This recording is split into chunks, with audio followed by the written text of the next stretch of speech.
Alerting you to weather danger. This is Ktxs News at 6.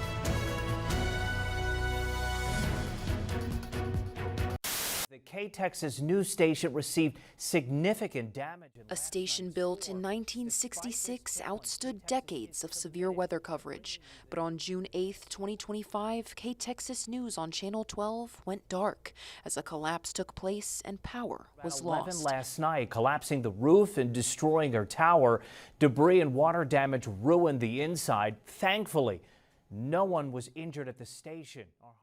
6 months later, progress is still underway, and we remember that frightening night, unlike any night experienced before in our station's history. Yeah. What were you thinking? I thought I was going to die. As many of our Ktxs viewers may remember, our news station was destroyed by severe weather on June 8th. Now, 6 months later, we're back at the station to take a deeper look at the damage and the cause. This is the exact spot I was standing 6 months ago, just seconds, even maybe a minute before the station was destroyed by severe weather. What was once rumored to be a tornado was actually determined by the National Weather Service to be a microburst with up to 90-mile-an-hour winds. A microburst occurs when hail and rain within the storm evaporates, which then cools the air and it becomes more dense. The denser air drops quickly to the ground in a localized area, then spreads out when it hits the ground. Microbursts are brief, hard to predict, and can cause similar damage to a tornado without the rotation. In our real-life scenario here at the station, the microburst likely hit somewhere in this parking lot area, enough to lift this carport out of the ground and then smack into this 200-foot tall tower that is held by guide wires. And then those guide wires slammed into our building. These guide wires that are on the back of our building are what caused the most damage to our garage. The garage collapsed down after the tension of the guide wires hit it, and then just 50 feet behind this garage is where Mark and I were in the station. I didn't think I was gonna get emotional, but I mean, looking at it, I mean, it's the building that we all got to be in. It's where I started my job.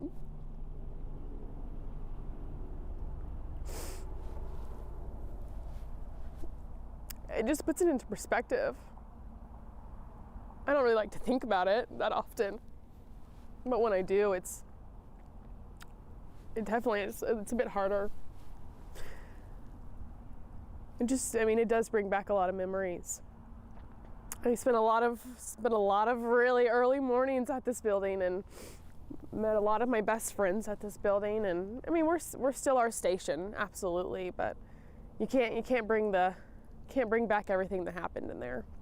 From here to ACU and now the Enterprise Building, no matter where we are, Ktxs will continue to bring the latest across the big country. I'm Caitlin Leggett, following up on a story we brought you just before the holiday. The Grand at Buffalo Run, an apartment complex here in Abilene, is speaking out and addressing issues after several student tenants say that they were blindsided by eviction notices just before Thanksgiving. No, it's just disappointing that, an apartment complex that does, I get it, that they're moving towards traditional housing, but they also understood that they had students there, and I feel like they're not taking care of them. I spoke with a McMurray student's mother who didn't receive an eviction notice, but says her daughter has dealt with misapplied rent and lack of maintenance all year long. The confusion stems from what students describe as poor communication during a change of ownership and management. We spoke with a tenant who received the notice just before the holidays. You know that this has been an ongoing issue. How are you evicting people based on fees that haven't been paid because of something that's transpiring on your end? And, like I said, this is not just my son.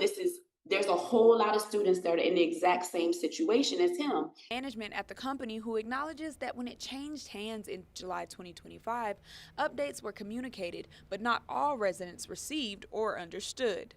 Just something that would show us a good faith effort that, hey, you guys work with us through this transition, and we are also taking accountability for the fact that we played a part in this whole situation transpiring. We asked the Grand's management how they planned on moving forward. They told Ktxs more clear communication. They also confirmed that they're refining their payment process, especially for residents who still pay with money orders. Management says staff are now trained to photocopy money orders and document transactions properly. The complex is also transitioning from student housing to traditional market rate community, but management says all existing student leases will be honored through the end of the 2026 term. They say they're now working one-on-one with every affected resident to verify accounts and ensure access to important portal messages and rent statements. Management tells Ktxs that they are continuing to meet with each affected tenant and that they are committed to fixing these issues.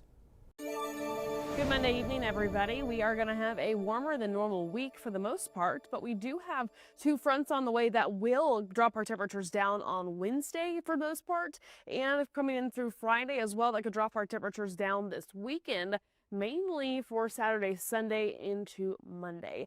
This afternoon, we got into those 60s for the most part. Areas off towards the east stayed a little bit cooler in those mid to upper 50s, and the rest of us low 60s, all the way up to even close to 70 in the Lubbock area. Temperatures will cool again overnight, but not getting as close to freezing for many of us. Further in southern areas where they are lower, 32 possible in Brown, with the rest of us closer towards those upper 30s, low 40s. Over the next several days, we'll continue to see pretty clear skies. We are going to get pretty gusty though tomorrow and Wednesday. Ahead of that front that's coming through by Wednesday afternoon, well, really through the morning, should drop temperatures down to those mid 60s Wednesday, but then we shoot right back up to the 70s on Thursday.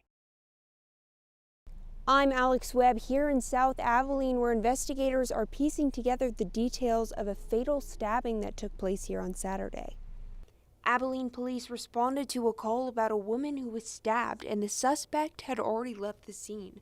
Court documents state the woman's child called 911 in a panic and said their stepfather had left and the mother was hurt. According to a search warrant, first responders found 32-year-old Desiree Dominique Sanchez unresponsive, with what appeared to be stab wounds to her neck. Police say she was taken to the hospital where she died from her injuries. Court documents state the stepfather, 35-year-old Anthony Emilio Sanchez, left in a tan GMC Yukon with a 1-year-old. Police say the vehicle was spotted on neighborhood surveillance coming and going from the home just before the 911 call. Officers located the Yukon in Jones County, where it crashed while fleeing from law enforcement. Anthony was detained and the child was found safe. Law enforcement officials say Anthony is a suspect in Desiree's death and executed a search warrant Saturday evening where they seized several items, including a knife, cell phone, and even a diaper. As detectives continue to investigate this incident, loved ones are remembering Desiree as a devoted mother, daughter, sister, and friend, with a smile that they say could light up any room she walked into. The investigation is ongoing, and department officials say there is currently no threat facing the public. The Abilene Printing and Stationery Company has been a part of this community since 1882, but after 143 years, it's planning to close its doors on December 19th. Longtime leaders Harlan Owen and Carla Bailey have spent decades carrying its legacy forward. Now they're preparing to turn the page on its final chapter. Harlan Owen serves as the company's president, and he says he's witnessed the shifting landscape of the industry and that it's presented challenges that could no longer be managed. That, combined with their employees nearing retirement age themselves, ultimately shaped the final choice. The industry is changing. The printing business has made so many changes since I've been in the business. It's just really strange to see how we do things now compared to what we did even just 30 years ago. So many of our employees are in retirement age also, and so we just felt like it was time for us to do that. I'm national correspondent Kayla Gaskins at the White House. Coming up, a look at the administration's latest $12 billion helping hand to American farmers. On the Abilene State Park pool was projected to be complete last month. But if you take a look behind me, there's still a few renovations that need to be made. I'm Tori Garcia, and I spoke with the park superintendent, who says that phase should be complete in the next couple of days. The Abilene State Park pool has been closed since 2022 for much needed renovations, and the construction timeline has been shifting as crews uncover more damage. When Ktxs last visited in October, the park estimated that construction would be completed in November, but... Yeah, it was really just, as they were doing work on the pool, they were finding little issues that they had to address, and they found them and they addressed them, so it was cracks, mostly cracks that they were filling in, and those have been addressed. Since then, Simpson says the project has moved forward significantly. When you were here in October, they were still doing some demo. They completed all that demo. They found additional cracks. They filled those in with a high-performance epoxy. They set the coping stones, the coping tiles. So the ledge is there now. The gutters are finished. All the reinforcing rebar has all been installed. Painting the pool surface, the last big infrastructure step, is expected to wrap up this week. But the work doesn't stop there. There's some mechanical issues that the infrastructure division is still looking at that they want to update because, again, it is a very old pool. We've addressed what caused it to close. Now, while we have time, we want to try to do some mechanical updates as well. Despite the extra cracks and unexpected restorations, the project's $500,000 repair cost hasn't changed. And for the community, this pool is more than just a summer swim spot. Like I said before, this is one of the only, if not the only, publicly accessible pool in the Abilene area. So just coming out, enjoying, a nice dip out in a nice park, that's what hopefully people are looking forward to.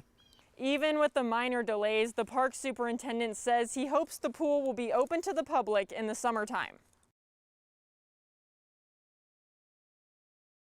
I'm national correspondent Kayla Gaskins at the White House. American farmers are having a tough time, and now the White House is offering a helping hand in the form of a $12 billion aid package proposal for crop producers. President Trump won rural America by 40 percentage points last November. It's Christmas early for farmers. But it's been a rough go recently. In the first half of 2025, farmers' bankruptcies were up 60% compared to the year before. The tariff war with China hit America's soybean industry especially hard.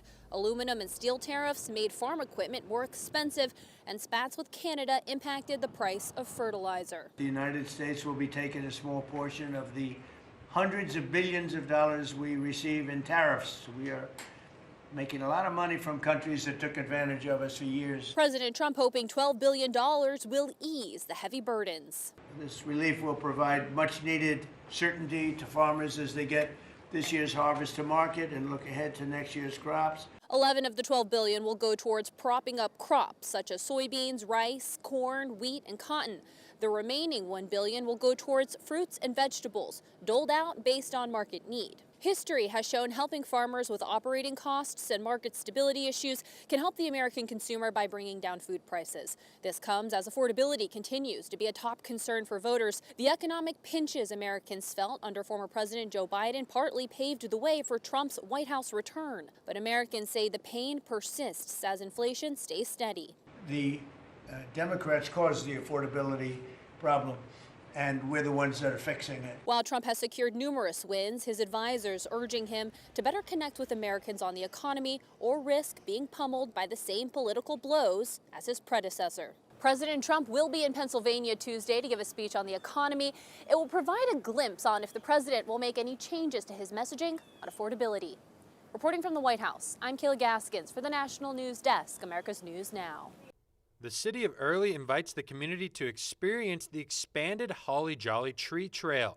The event is held at Early Town Center Park, and this year they have more decorated trees with vibrant lights. Happening this Friday at 6 is Pet Night. On Saturday, you can get pictures with Santa from 6 to 8 p.m. And finally, Sunday is Cookies, Cocoa, and Church with Freedom Fellowship Church from 6 to 8. The event is free and will run until January 1st. Here's a closer look at temperatures the next 5 days. Here's a look at those two fronts. First one coming through Tuesday into Wednesday, dropping temperatures down Wednesday afternoon, then another slight decrease as we head into the weekend. We'll talk more about temperatures coming up next.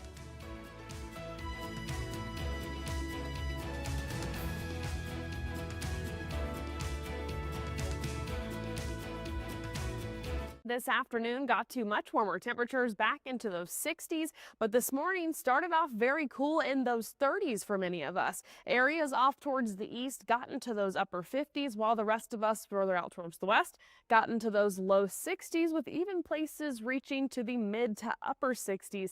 Lubbock close to 70. A closer or wider look at the U.S. in total, we've got to the warmer temperatures further towards like kind of the plains area. In the Midwest, much cooler temperatures, and if you want to go down to Florida, now is your time. Now you can probably understand why people move there for the winter. It's 78 degrees all the way down in Miami, but the rest of the state is probably very similar in those temperatures. Or you could go further west to Phoenix, where it's a 70-degree there, whereas Texas closer to those 50s and 60s. Tomorrow we will get back to cooler temperatures, waking up in the morning in those low 40s, but that's a little bit better than freezing that we saw this morning. Most people probably saw some frost on your windshields. Some places could still see frost and freezing temperatures Tuesday early, but most of those are going to be kind of in lower lying areas, with the rest of us upper 30s, low 40s. By the afternoon, we're going to get even warmer into those upper 60s, closer to 70 for the rest of us Tuesday afternoon. This is all thanks to that higher pressure kind of shifting back in a little bit, but really because that low is off towards the east and it's going to stay there. But these low kind of systems are kind of pushing towards the east, while this higher pressure is trying to strengthen, which in turn strengthens this pressure gradient here, or really tightens it closer together. So Tuesday, we are going to see winds increase quite a bit. That higher pressure is still trying to move in. Winds staying pretty gusty through Wednesday as that front swings down. Then as we head into the weekend, we're starting to see higher pressure kind of decrease the end of the week, allowing for another low system to drop a cold front through the weekend. So not too much change going on, but temperatures are going to decrease through Wednesday and then again towards the weekend, with really those cooler temperatures setting in by Saturday. Freezes are possible into the weekend, mainly Sunday morning into Monday morning as well. Back to freezing temperatures with frost likely. The rest of this week, though, looking to be in those upper 30s and 40s. As far as wind gusts, we're going to get very gusty Tuesday morning. So it is going to be still pretty cold. Wednesday afternoon, it's getting warmer, but we are going to feel a little bit cooler through the afternoon with those cooler temperatures and very gusty winds ahead of that front and behind it. So not much rain coming along in the area. Drought luckily has decreased, but burn bans are still in place. State Hearing Aid Device Center Sports Desk. Your sports report with Tyler Green. It was a busy weekend for big country sports, but the biggest game happened over in East Texas as the ACU Wildcats faced off against Stephen F. Austin in the second round of the FCS playoffs. The second meeting between the Texas teams ended up just like their Week 2 matchup. It was a back-and-forth affair, but this time it was the Lumberjacks that came out on top, ending ACU's season in the second round for the second year in a row. However, ACU continued to grow under their head coach Keith Patterson. Despite starting the season 2-3, the Cats went undefeated at home and secured their second straight conference title, along with another FCS playoff berth. And we heard from the Wildcats head coach on Monday morning as he reflected on his team's season. I think it's just, I've always said this, I don't believe football builds character, but I think it exposes the type of character that you have, you know, because when things get tough, what's in a man is going to come out of a man. And man, you know, sometimes you have, I call it intestinal fortitude. You have to like dig way down deep and you find out really what's inside of you. Do we have what it takes to pick ourselves up after a tough loss, a disappointing loss? And we had a couple of those this year during the season. And but the way we responded, it tells you everything you need to know about this football team. And just down the street at Hardin-Simmons, one of the Cowboys was awarded a national honor. Defensive coordinator Craig Neese was recognized by the American Football Coaches Association as a rising leader in the profession as they selected him for the 35 Under 35 Institute. The institute was created and designed to find and develop future leaders in the football coaching profession from across the country. The list also included coaches at schools like Texas Tech, Ole Miss, Vanderbilt, and North Dakota State. However, Neese was the lone Division III coach that was selected for the program. The Cowboys' second-year coordinator helped HSU win another conference title along with a second-round appearance in the NCAA playoffs. So, congratulations to Coach Neese and the entire HSU program. Lots of change in the forecast this week. We're dropping down 2 times and we're a little bit more above normal for this week as well. Thanks for joining us for Ktxs News this evening.